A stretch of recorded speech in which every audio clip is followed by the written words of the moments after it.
Hi everyone, welcome to the Muster Drill. I'm Scott, and Carnival is following Royal Caribbean's lead.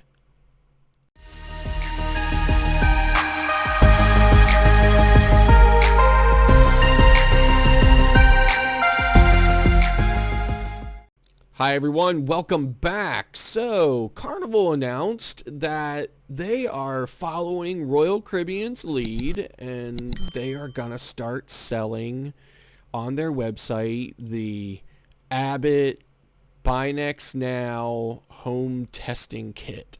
Now, this is the kit that is gonna be monitored through the app or through their website. So Royal Caribbean was the first cruise line to start offering this test, and there's been other videos about this website and stuff that offers that test. So I had did a video on this as well about the differences in between these two Abbott Lab Buy Next Now home testing kits.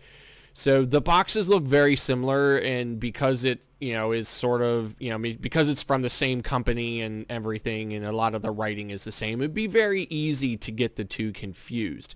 So obviously Carnival and Royal Caribbean are selling the, the correct, well, they're pointing you, basically, they're not selling it personally. Like Royal Caribbean and Carnival aren't selling this. What they're doing is they've partnered with, just to be able to direct you to these two websites. So one of them is Emed, and like I said, there's been other videos on that where Emed sells a 6-pack of this kit. So you get 6 tests for, I think, $150, and then the Royal Caribbean and Carnival websites direct you to a different provider. I think it's called like Optum or something like that, and they're selling the same test, but they're selling two kits for $69.99. So if you do the quick and easy math on that, the Emed is a slightly better value, coming in at $150 for 6 tests versus, roughly $140 for 4 tests from the Optimum. But, either way, maybe you don't need 6 tests, right? So, you don't want to buy a 6-pack, so maybe you only need 2 tests because it's, you and another person traveling. So, that's definitely, I'm sure, the thinking behind selling it that way.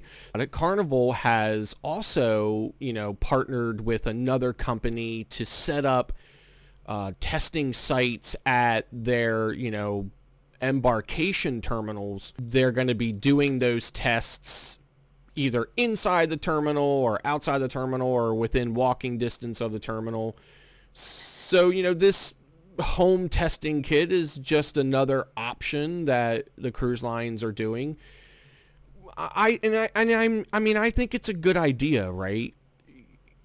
With all of the difficulty coming. So, and I could probably do a whole video on this, on the changing of, the time, from 3 days to 2 days for the testing.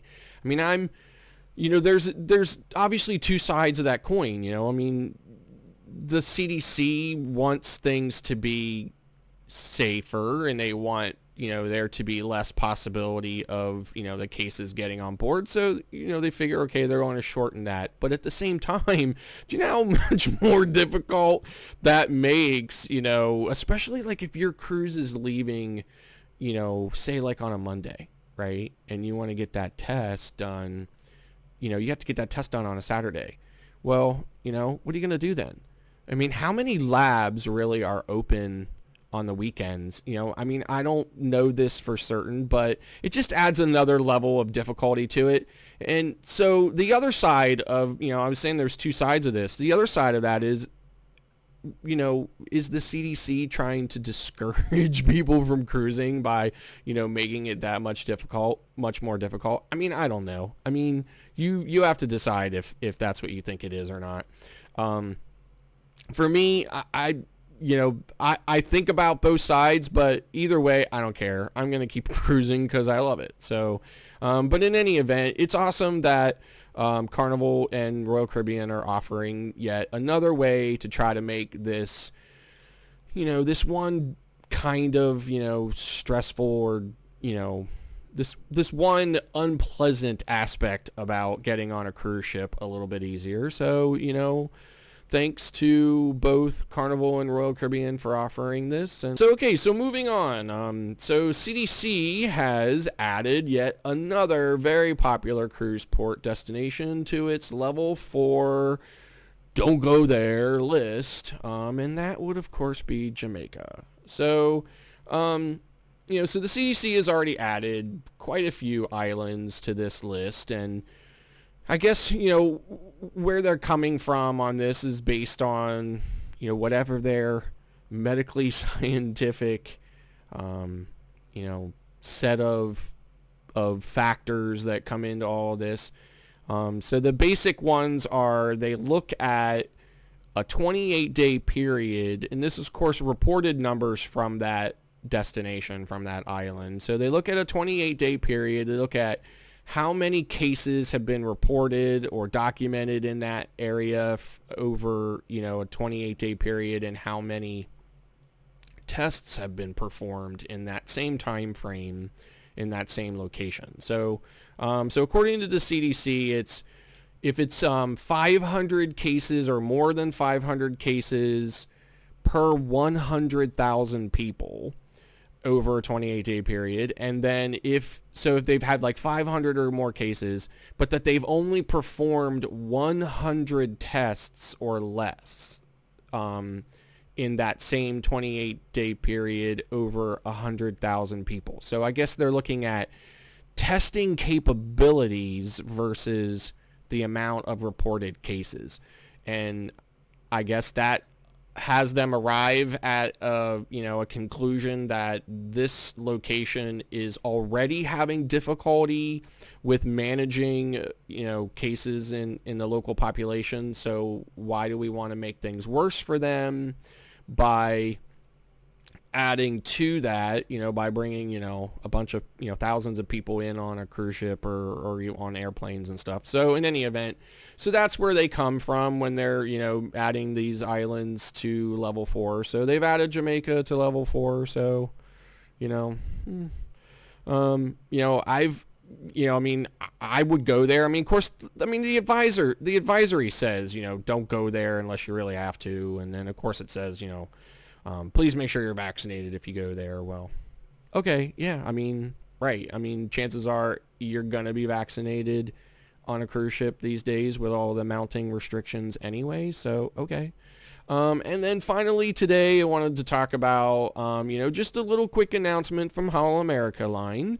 So Holland America has announced that they will have all of their ships sailing by the spring of 2022.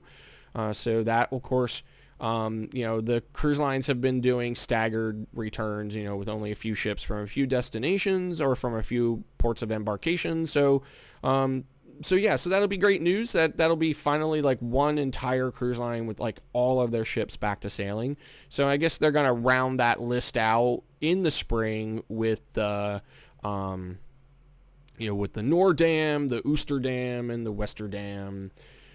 And then they'll have all of their damn ships sailing. So yeah, great news. I've never been on Holland America line, but someday I'm sure I'll get an opportunity to try them out. And I know that some of their newer ships are definitely a lot bigger with a lot more stuff going on with them. I've seen them in ports and stuff. So that's great news that Holland America plans to be completely returned to service, by the spring. So that's going to do it for today's video. Thank you very much for watching. And if you like this video, please click that like button. And thank you so much for all of the subscribers that have come on board in the last, week or so. We really appreciate all of the support. And we would just ask that, if you haven't yet, please subscribe to the channel. It doesn't cost you anything. You click the button once and you're done. And then don't forget to click the notification bell so that you know every time we upload a new video. Thanks again for watching, and we'll see you next time.